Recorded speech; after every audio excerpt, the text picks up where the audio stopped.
So, hello guys, good morning everyone. How are you? I hope you all are fine. And it is Ritwik Mukherjee. I am there to you here. Arey yaar. So first of all, guys, so we have to understand that what is a theory. Okay, what actually theory is. So, theory is a kind of process by which we can analyze a poem or analyze any work of literature thoroughly. Okay, so that is theory. Now you can ask me that these theory emerged around the 1960 or 1950s. So didn't the people before this time they didn't they analyze any poem or any work of literature? Yeah, definitely they did. But on that time, we don't have any kind of set of rule like we have today, right? On that time they used to analyze by their mind, and the process is very same. They use structuralism, they use post-structuralism, but that was not written and that was not invented, and anyone didn't make any kind of school of theories like that. Okay, so that is the main problem on that time. But it is a conventional rule. Okay, that is that's being going on, okay, since literature was born, I can say that. So the thing is that now we have to understand that theory is nothing but it is the kind of, like, you can see it in mathematics also. Theory is a process which makes our work easier. Suppose like you have a theory, like you can calculate it by yourself, you can analyze anything by your mind, okay, by the ideology. But one thing, if you have any theory, suppose there is a theory that is a square plus b squares, a plus b whole square, right? So in mathematics you can see that it makes any problem easier, because this is actually the theory. The main intention of a theory is to assist us and to help us to solve anything. So this is the process and this is the work of theory. So you have to understand it first. Now let's come to structuralism. So what is structuralism and why we need structuralism in English literature to understand or to analyze a work? After all, structuralism is nothing but it is a theory in which structuralists say that there is a common and universal structure, like everything in the world is there is an underlying structure. Suppose I'm just telling you, like, have you ever written Macbeth? So you can see that there is a structure and it's following some structures. Okay, so the intention of structuralism is to uncover and to bring out the underlying structure which forms any kind of thing. Okay, so there is so structuralism, I hope you're getting what is structuralism. Now what is the major feature of structuralism? Let's discuss. Like, major feature of structuralism is, suppose they believe in binary opposition. So now what is binary opposition? The binary opposition is a kind of process in which we often just look at the binaries. It means just the component that is completely opposed, completely different from other thing. Like, structuralists believe that we can understand a meaning because there is a different meaning, there is a contradictory meaning as well. Like, you can understand what is the value of white because there is the value of black, because black exists, so that's why you can understand what is the value of white. You can understand the value of bad because the trait that is good exists. So structuralists believe that there is a fixed binary oppositions of there, okay, which assist us to understand a meaning, as well as the another features, that is they believe that there is a fixed structure of everything. And if I'm just talking about literature, then there is a complete and fixed meaning of a literature. Suppose you are just reading P.B. Shelley's poem that is to a Skylar, right? If you're reading that, then structuralists say that there is a fixed meanings and the meaning cannot be changed. Okay, so that is the major point of structuralism in the field of literature. Like, meaning is constant, meaning cannot be changed without any kind meaning cannot be changed without changing the words. Okay, so that is the thing that structuralist wants to say. And apart from that, there are another features that is we can see that there is a lot of, most of the people, those are just structuralists, they are from semiotic field, like they are from science field and linguistics. So you will get to see that they often explore lots of things in the field of language as well, like as I told you, that binary opposition, that is actually that is very important theory, binary opposition, in the field of literature, in the field of language also. So now let's come to some famous structuralist, that is the most famous structuralist, the one of the most famous structuralists that I can say, that is Ferdinand de Saussure. So Ferdinand de Saussure, actually he was semiotics, he was linguistic as well. So he invented some terms, though those are very important in our exam. So the first term that I want to tell you, that is long and parallel.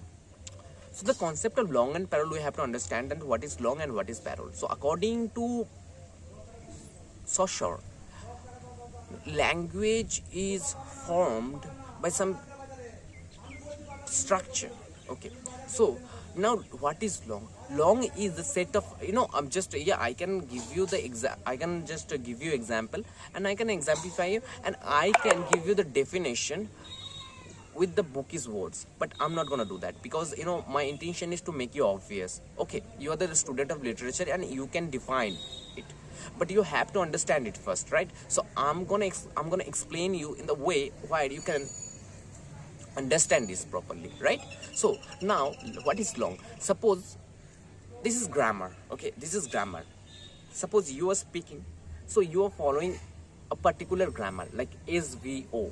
So long is like that. Okay, so in if I'm just if I wanna elaborate it, then I can say that long is a set of rules, or it is the abstract systematically rules of a language or any signifying system, without which parallel cannot be produced. Okay, so now what you can say, that like it is the major, in one word we can say that it is the major principle of a language, like through which we form languages.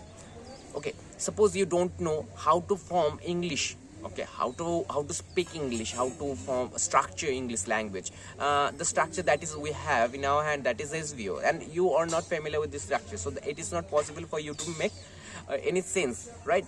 So, yeah, definitely you can have good vocabs, okay, but it would be futile if you don't have this kind of thing. So grammar is very much akin to language.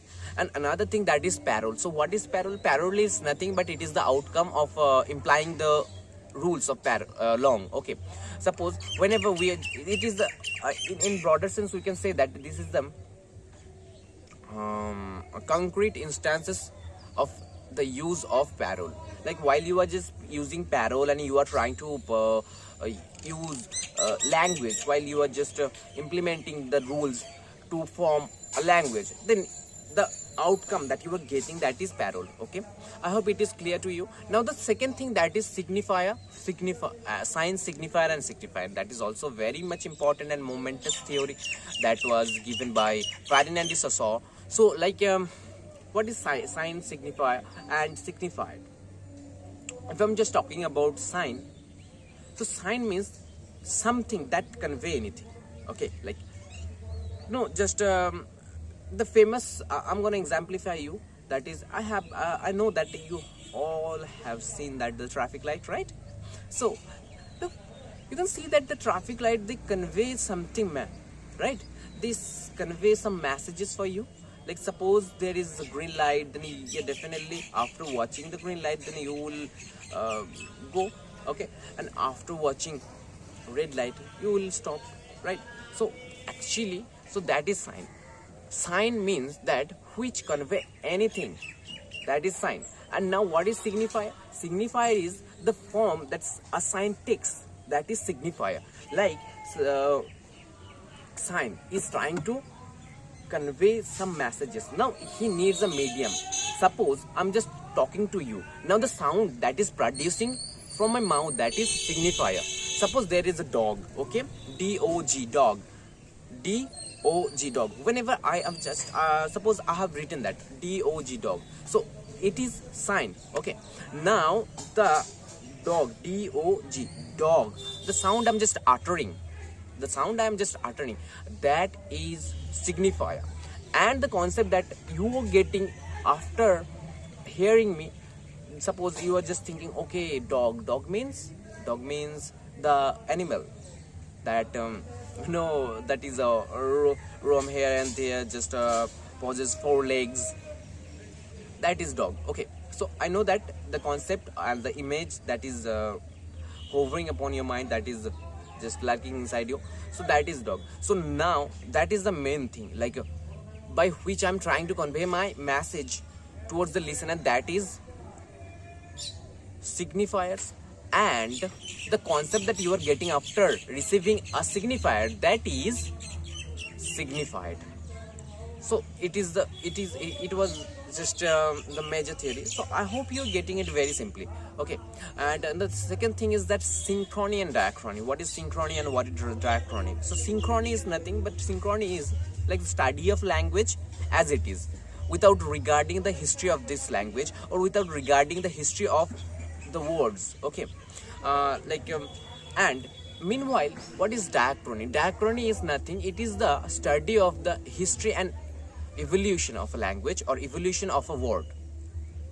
Suppose you are reading a poem, or you are reading any kind of statement, and in which you will get all lots of words, okay. And if you started reading the words history or historical background, then you will get to see the lots of things and how it is evolving right now also, because the meaning is not stable, right? So if you are reading the history of a word or of any kind of thing, of any kind of structure, then I think that is diachrony. And apart from that, that was actually without regarding the historical backdrop or historical background of anything, that is synchrony, okay. I hope it is clear to you. Now another thing that I wanna tell you, that is, okay, so the video is going, I'm just prolonging the video, and if you wanna if you need more specific video on structuralism, then I will definitely give you some gem of information in my next video. So today that is it. Bye bye.